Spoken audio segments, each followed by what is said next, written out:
Welcome back to Real Florida Magazine. Welcome back. Here today on the beautiful campus of Florida Panhandle Technical College, another in our series of Meet the Candidates. Here today with Lou Cleveland, currently running for School Board District 2 in Washington County.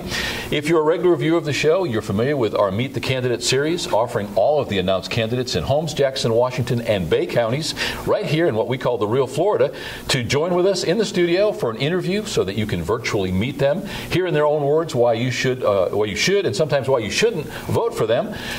Your opportunity to become that educated, informed voter, so when you enter that polling place, you make the right choices as they pertain to you. We'll be right back.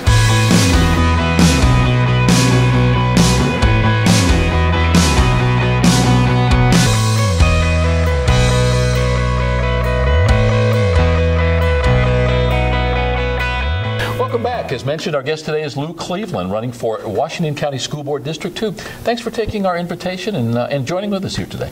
Well, thank you. It's been a pleasure being here, and I'm so glad you're doing this series because I think that democracy works best when voters are informed, and this gives them an opportunity to do that at their leisure or when they have time. And if they can't attend the forums or the meetings that you have, they can always watch it on the internet or hear it over your radio station.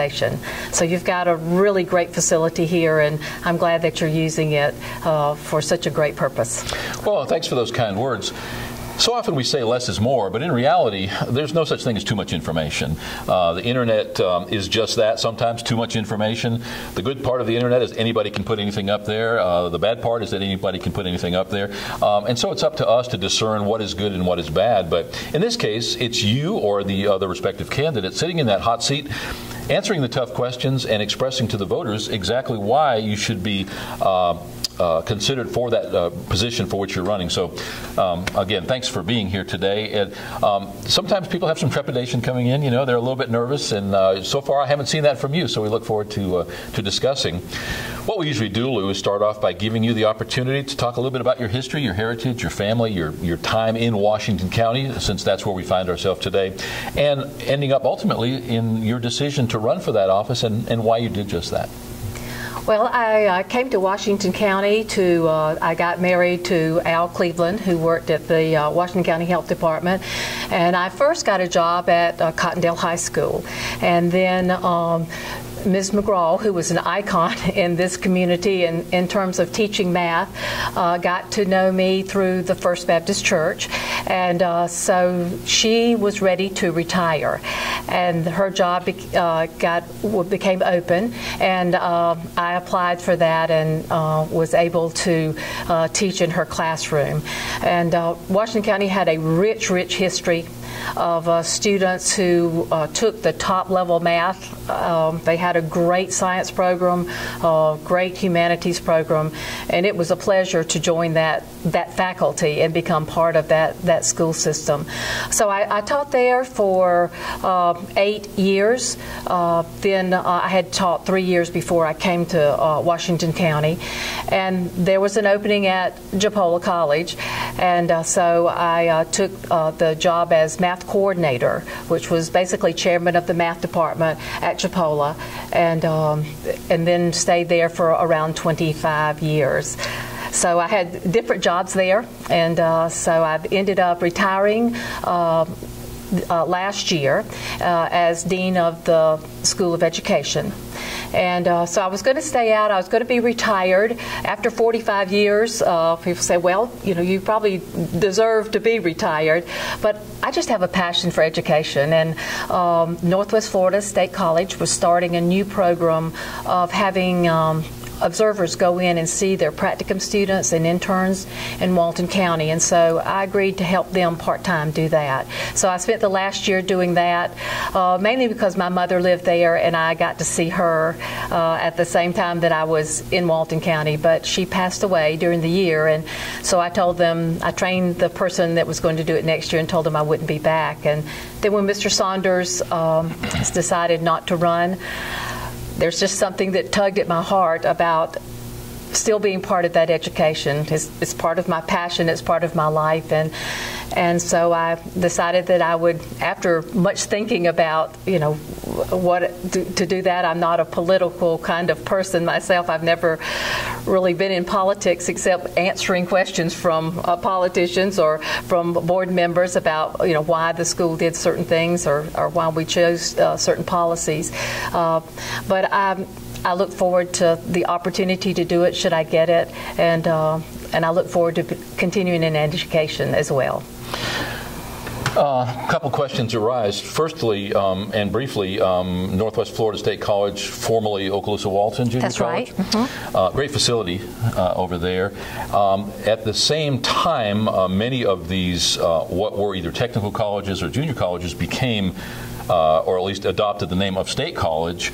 We've found here on the campus of Florida Panhandle Technical College that, well, first of all, across the state, we've experienced about a 30% increase in recruitment of students just because you've taken away that stigma of the VOTEC. That kid that gets out of high school and goes to school for welding, oh, hey, Billy's going to the VOTEC. Well, now he's going to a state college. And, there may be some argument on either side of that, why should it make a difference? But at the end of the day, it truly does, at least to that person. And we have seen an increase in recruitment. And so, if nothing else, from an ego or from a self-satisfaction point of view, that state college title means something. Above and beyond that, obviously, we know that it does mean something because the increase in the quality of education and the increase in the number of programs, the certification and degree programs, certainly huge. Well, I think for the Washington Holmes Vocational School, the name change was very important to actually define their mission, because they have really changed from when they were first begun to be part of the high school curriculum, where they served the students who were going to be trained in a career rather than to go on to college. Right. Gave them an opportunity for that. But they have changed their mission in that they're serving adults, they're serving students who have graduated with a high school diploma and who are now coming back for job training that requires that high school diploma and those skills and that maturity. So to change the name to a post-secondary specification of college is more in line with their growing mission and the students that they're serving. Yeah, and what were, under the old moniker, if you would, the old name of vocational training, of welding and culinary and maybe some of the business type classes, administrative assistants and that sort of thing, have now expanded to include pharmacy tech and cybersecurity and networking and internet technology, certainly some of those cutting edge. In many cases, people coming out of the classes right here on this campus after a year having certifications and necessary industry training that even some of the people who are currently working in the field and have for 20 years don't have unless they continue to go to continuing education. So turning out people that are truly on that cutting edge of technology. Did you know in the fall we're starting a brand new drone program here on this campus? Well, and the Florida legislature represented what they recognized what the technical schools were doing.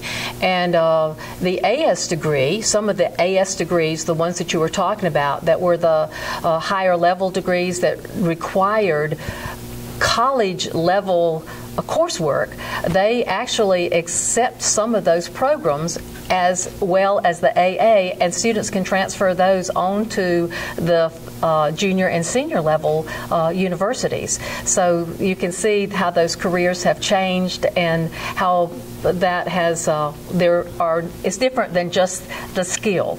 Oh, absolutely. Again, like you say, those transferable college credits. What really excites me, frankly, is that dual enrollment option, where these high school students can come here at absolutely no cost to themselves or their parents. We had graduation last week in Chipley High School for the technical college. 249 people graduating, many of those high school students who will next week or the week after graduate from high school, graduating with a technical degree before they do with a high school. If nothing else, being able to work their way through college, performing a job that's going to make them $20 or $30 an hour instead of flipping burgers. Not a thing wrong with flipping burgers, but if you have the option, wouldn't you rather work at that skilled job in the air conditioning, doing something that takes a little bit more of that brain power? And not only that, for lifelong learning. In fact, a friend of mine was fixing a radio for me, an old tube radio, and I said, "Where did you learn this skill?" And he said, "I did a project in a science class that we had," and he said, "I just got interested in radios, which led me to the old tube radios, and now that I have time and I'm retired, I have returned to that love of doing that." And so I think these students who are learning these skills, even if they, importantly, that they can work and make use of their time so they're not earning minimum wage. We've had friends of ours who went through the cosmetology program and who worked as a cosmetologist on the weekends while they went to college and got a college degree. But then they have a skill that they can always return to in lifelong learning, as they have, that they do as a hobby for the rest of their lives, and bless other people with it as well. Yeah, and I think we discussed in the pre-show that many people drive by here every single day and don't know that this is a college campus or that we offer what we do here. So that's part of our job, is to try to get that word out. And hopefully through these conversations, it helps that effort. Oh, I actually have many of my friends who do the sewing class and have done it for years, because they enjoy the fellowship, and then the equipment that the school offers for them to use, and then the level they start off sewing, and then they move to upholstery, and so one of my friend's husband said he didn't realize he'd be sending his wife to school for years and years because she's in that class, and she just enjoys doing it, and it just enriches their lives. As you point out, that lifelong learning. What's cool here too, and we'll go move on, but if somebody comes here and they don't have all of the qualifications necessary or the grades necessary to take a class, we've got here on campus the ability for them to finish their GED, or which is obviously not called the GED anymore, or to get some remedial training or education that'll allow them to pass those entry-level tests. So we're self-contained. We can do it right here in their own community without having to drive a lot of miles. So that's strong too. And so important. Yeah. When somebody runs for office, there's usually a reason. You explained some of those. If there's an incumbent, usually the reason is that they feel there's something being done improperly, or that they can do something better, or that they just feel it's time for a change. Fortunately, there is no incumbent at this time. Wayne Saunders, as you mentioned, retiring after many years of service. Wayne and his whole family just a huge asset to the community. Wayne and himself, a very self-effacing, self-demeaning guy. If you speak to him for 5 minutes, you realize there's a lot of depth there and a lot of, more importantly, passion for the community. But you are running for that office. School board, a nonpartisan office, but there are 3 people running for the office. You have lived in the county, even though you've worked outside the county, so you've certainly seen and have family that has taken part in that educational process in Washington County. What do you feel in your skill sets, forget about your educational background, but in your everyday skill sets, what do you bring to the table that's going to allow the Washington County School Board to be better stewards of the monies that they have, to perhaps find other funding sources, because fiscally we're always challenged? What in your own personal skill sets do you bring to the table to serve as that school board member? Well, I think you look at the role of the school board. One of it is budget, and so I have skill in managing budgets. I had to manage the budget for the School of Education. And my career at Chipola, I have written probably, I would guess, over $6 million in grants that I had to manage throughout my career. Last year I just finished. I co-wrote a grant and administered a $500,000 grant with the Florida Department of Education to provide training for teachers on the CPOM site, which helps prepare teachers to teach to the new Florida standards. So I do have some experience with budgets, and I kind of understand the different categories of funds that is used to fund the school system, because we dealt with those at Chipola as well. Also, in terms of the school board sets policy, and I was fortunate enough to be at Chipola when we became a 4-year institution, and our teacher ed program began in the area of math and science. That was our first program, and I was chair of the department at that time. So I have had experience in developing a total new program and developing the policies for those programs and responding to the Florida Department of Education mandates for those and getting us accredited through the state of Florida. So I have some experience in terms of policy and also setting policy and see how it affects students, because that's very important. It can look good on paper, but then it doesn't always work in practice once you see it in practice. And so how to revise that to make it better. And another thing that the school board does is they kind of set the goals for where the school system is heading. And I've had the opportunity at Chipola to work with 5 different counties, and in the grant we worked with the teachers in 13 different counties, worked with the school boards, worked with the superintendents, worked with the teachers in there. So I've been able to see other school systems and how their goals are a little bit different than Washington County's. Of course, their situations will be different in different ways, but I do have some experiences in seeing those, and I love to do research. And before you start a program, you should always research to see where it's been practiced before and look at it and say, does that fit our situation? Is that something that would be good for our county? And so I look forward to being able to brainstorm those. I'm kind of an analytic person. I've always taught math. Even as an administrator, I was a teaching administrator and taught math courses as well as education courses. So I love to problem solve, and I love to think out of the box. Very much like our surrounding neighbor counties, Washington County is very large, a relatively small population. In the case of Washington County, 600 square miles, 25,000 people. About the same on either side of us in Jackson and Washington County, Jackson being smaller, Jackson being larger, but still about those same percentages. A large number of unpaved, unimproved roads. And most important thing is less than a third of the people paying ad valorem taxes. This gives us a very low percentage of our educational funding provided from us as a county, the majority of it coming from the state. Along with that, unfortunately, goes unfunded mandates and everything, all of the hoops that the state has us jump through. Many of those causing fiscal heartburn. In the case of unfunded mandates, they just say, this is what you got to do. We don't care how you do it. 2 years ago, we tried to pass a half-cent sales tax that was going to be dedicated to that educational process. Jackson County has one now. Will sunset after a while, and they look to possibly renew it. Ours was defeated in that referendum. The question took a long time to get to, but I wanted to set it up. The question being that we do have fiscal heartburn, we do have needs, we have unfunded mandates in the case of some of the state stuff. I know that you've worked with budgets, I know that you've worked with policy. What can we do as a school board, as a school district, to get creative? Nobody wants more taxes.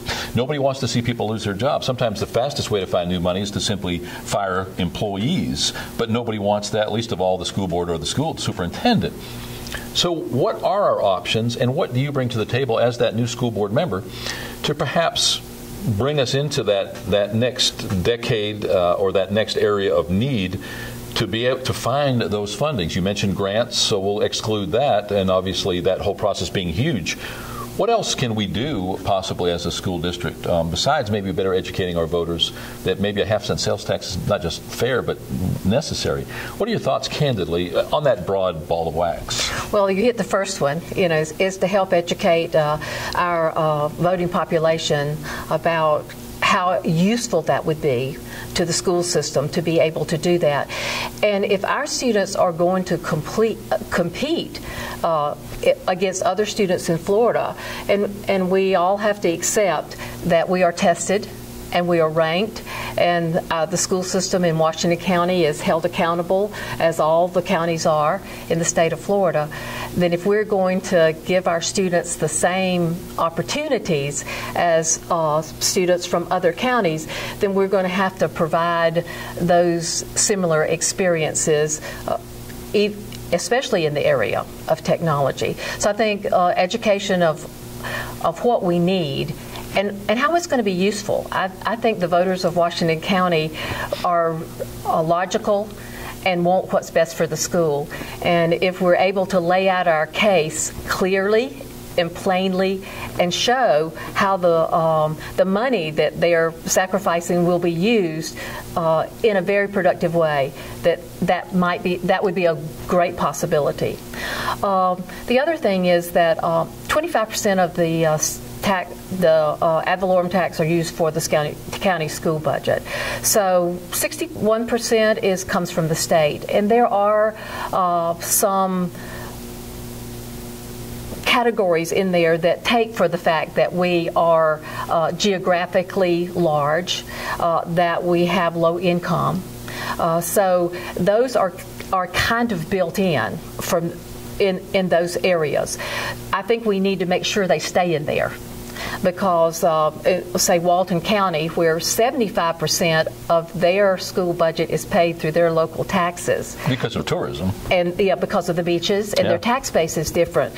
So we need to make sure that the legislature continues those special categories that allows us to have those additional funding dollars because of the economic areas that that we're here, and because of, like you said, the roads that our students travel longer distances, so we're going to have more transportation costs that go along with that.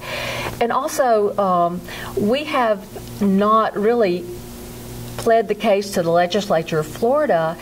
The FTE that they pay per normal student is about $6,000 to educate students.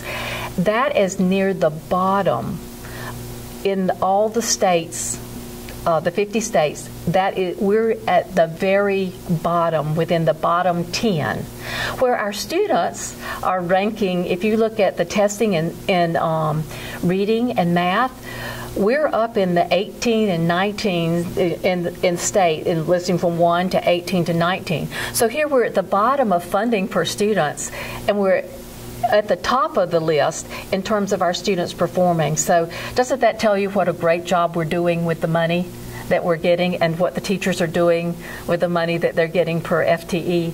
So I think we plead that case to the legislature to get more funding per FTE, and as a school board member, I think that we make sure that they're aware of that. And also, as the county, because the school board does approve the budget, that we make good use of the funds that we have. For lack of a better term, that lobbying effort, sometimes it has a bad connotation, but at the end of the day, squeaky wheel gets the grease. And if you're not in Tallahassee speaking to these decision makers, in the case of Washington County, we're very fortunate. We got $9.2 million for a brand new courthouse, the only courthouse that's been funded by the state in anybody's memory. Typically, the county held liable for that. More importantly, is per our conversation today, $26 million for a brand new Kate Smith Elementary School, soon to be finished and opening this fall. Incapable of holding 1,000 students. Huge long-term lobbying effort or educational effort. Our educators saw that we had a 50 in some places 60-year-old facility with the old Kate Smith. Couldn't deny the need. But those fiscal needs are continue to grow everywhere around the state, so it's very important to have those people who have the time, who have the wherewithal to spend in Tallahassee. Your job as a school board member, 28, 30,000, whatever it is, requires a whole lot more than the average person knows, and a whole lot more time invested in that. You're expected to take remedial education as that school board member. Obviously, you get certified. But then you've got lots of different committees within that 5-member group, and spending a lot of time, again, in that Tallahassee environment. It sounds like coming into it, you've got some of that experience that will hold you in good stead to do just that on behalf of Washington County, where before you did some of it on behalf of Chipola College in Jackson County. That's right. And I think, you have a good capital outlay plan of things that you look forward in the future. Kate Smith didn't get funded in a year or two. You have a 5-year and a 10-year plan, and then you start using your PICO money, and you start start talking to the legislature. We need this. We've got this coming up. Keep us in mind. And so all of these plans were laid out a long time in advance.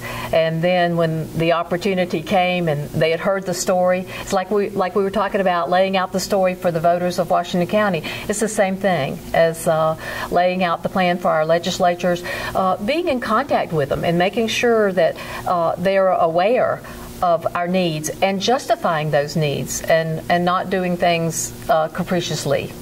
That's one of the things that is nice about being retired is I have always loved working at my job, and people are saying, why did you work for 45 years? I loved every day I went to work and just thoroughly enjoyed it. So, I look at this as an opportunity to be back in an arena that I love and have the time to do those things that I would like to do. In terms of there's so many things that you could do in the job, and there's so many things that you need to do. You need to be in the classrooms. It's hard to make policy when you're not living in the environment. And that's one of the things that I've been grateful for, that I've been since we've had the teacher education program, I've been in the classrooms for the last 10 years.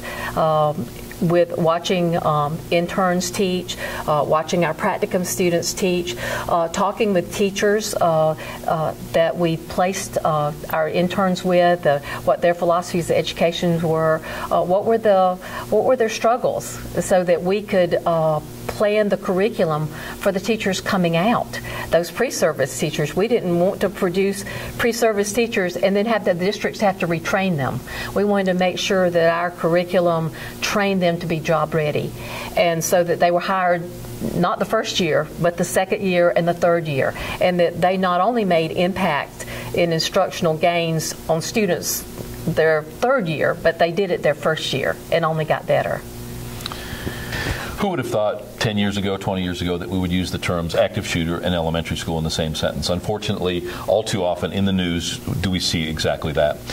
Kate Smith Elementary School, to which we alluded a few minutes ago, $26 million state-of-the-art, can get locked down with 3 doors, a great communication system within the school, lots of programs being developed by law enforcement, by Department of Education, to actively and aggressively address what if and what happens and where do we go from here when we're confronted with these things.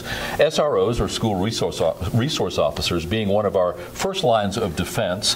Frankly, in my world, and being a little more analytical about it, I don't know that school resource officer really is going to do that much good, because if you're an active shooter situation, that's their first target, and really you haven't accomplished anything. But you could argue that it is a good presence to have on campus.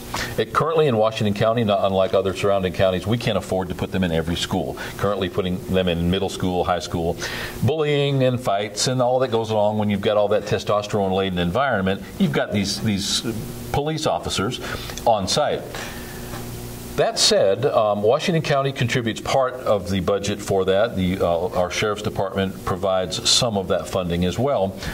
What are your thoughts on school resource officers, the need for that security, and then going forward, maybe how to get creative to ensure and to be able to afford whatever that security system we feel needs to be put into place to, at the end of the day, protect our children and to ensure that teachers and children can study and learn in an environment without having to look across over their back, over their shoulder all the time. Because it seems to me it's a two-edged sword. When we get real focused on safety and security, we take away some of the spontaneity and some of the in the moment, and we're too focused on what could be, when in reality, very seldom are we going to see it, but we want to be prepared. So all that said, what are your thoughts on that? Yes, I think, sometimes you say, is this overkill? It would never happen in this community. But I'm sure the other schools felt exactly the same way. And should it happen, how we'd look back and say, why weren't we more prepared? So there is some money, some category money for school safety within the state budget, that they provide some. It's not nearly enough, but there is a recognition that schools need to deal with that. I think we're very fortunate in the schools that we built. If in Chipley High School, if you're familiar with the layout in Rolac, that's a very secure environment in itself. I've been in schools that are all laid out and open, so there's different ways of getting into the school. There's almost no way to secure it because the buildings are all out. I guess the closest one, like think about Japola College, you know how the buildings, they're all open, no fences, so if someone got in there, it's just open range. Well, the old Kate Smith Elementary School. Yes. 20 or 30 portable buildings or more, probably. Yeah, it's just a rabbit warren. A much better example in there that people would see, and so the fact that they were built and the very structure of them helped to be secure. That's a huge plus in it being able to secure the schools. It would also, now that they're having people, you look at them and buzz in, and the secretary looks at you before you're able to come in, and sometimes you have to state why you're there. Walton County instituted those in their schools this last year. I noticed when I went back, they had changed that. Those schools would be very easily glassed in where those halls are to make those secure. So I think we should keep working towards that goal. We ought to keep working and see what's reasonable, do for reasonable safety. But like you said, it is unconcerning to me that the more we put the security system in, the more the students are kind of on edge.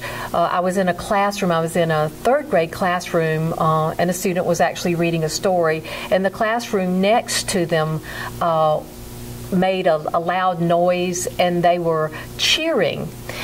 But the students got this look of concern and started looking at each other like, what's going on in that classroom? And of course the student was a student teacher and was so concentrating on their lesson that they didn't even realize, they didn't notice those students looking at each other. And I stopped him and I said, oh, they're just cheering. They must be having, they must have been playing a game and had a chance, or somebody came in and it's a surprise.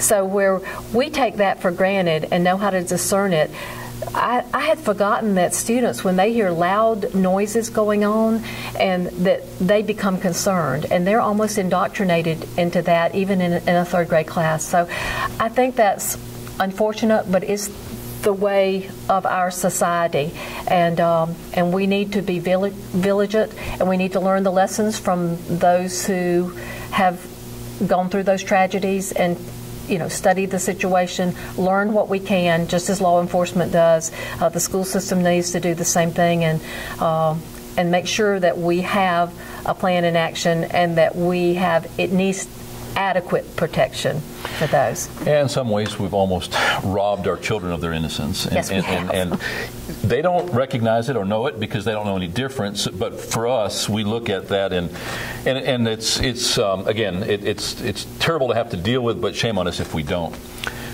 Thanks for taking the time today. Is there anything, Lou, that we have not addressed, that we've not discussed, bearing in mind that we're going to afford you the opportunity to come in again soon and talk with us again, and then hopefully once just before the primary election.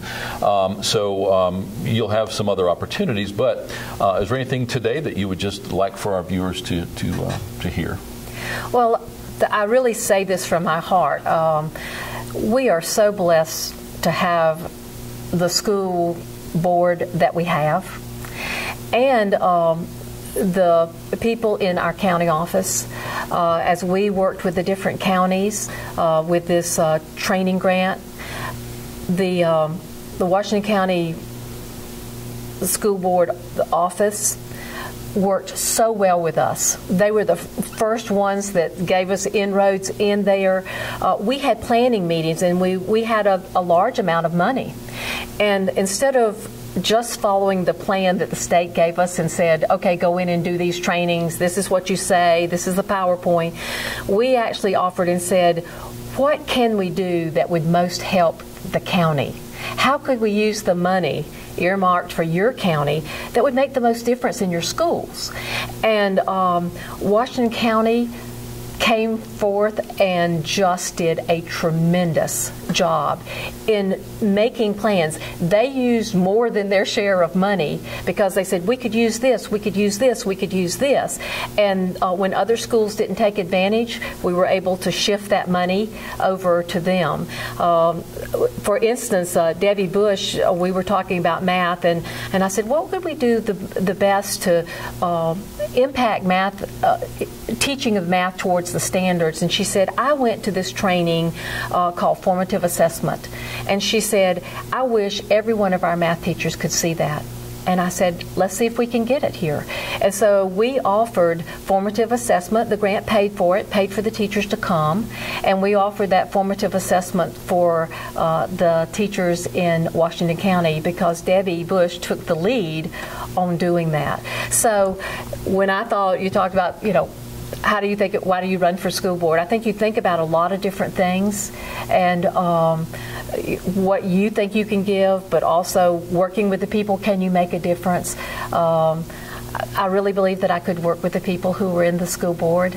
I really believe that I have tremendous respect for them, and I love the professional way that they work together. And I love working with the people that are in charge of instruction in the school system. I have great admiration for the teachers. This would give me an avenue to be in the classrooms.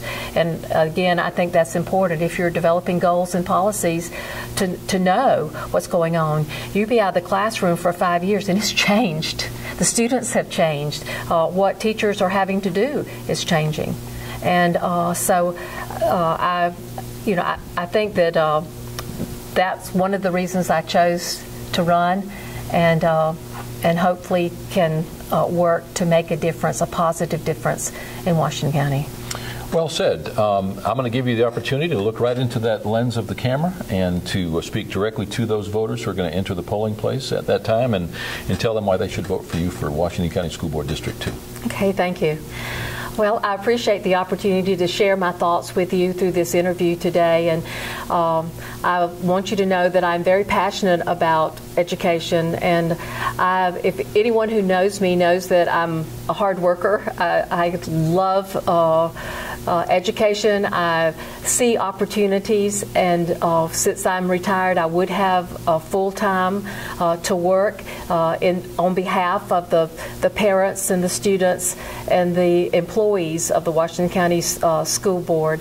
I think it's important that the school board members are kind of a conduit as parents have concerns, as they work with students in the classroom, and as they hear from teachers and principals, to be that overall voice, because when you come from different perspectives, and that the school board member can be that person that puts all those stories together and makes the best decision for the students in the school system during that year and in the coming years. So I ask you to consider supporting me, and if elected, I promise that I'll do the best job I can in representing your children and providing a background, the policies, the goal, and a budget that is best for the students of Washington County. Very good. Thanks again for taking the time. I really appreciate you carving out that time from your day. We're all busy. We've all got other things going on, more important than this, but we really appreciate you and all the other candidates who carve out that time, come in here and express your most deep and sincere feelings, and so we don't disregard that or take it for granted. Thank you very much. Thank you for having me. Our guest today has been Lou Cleveland, currently running for Washington County School Board District 2. This has been your opportunity, virtually at least at this time, to meet Lou. If you're a regular viewer of the show, you recognize this as another in our series of Meet the Candidates, your opportunity to become an informed, educated voter. I say that I learned something in every show. Could be no more true today. Remember, when you go to the polling place, all that you've seen on this programming, and make those right choices for the right reasons. We'll be right back.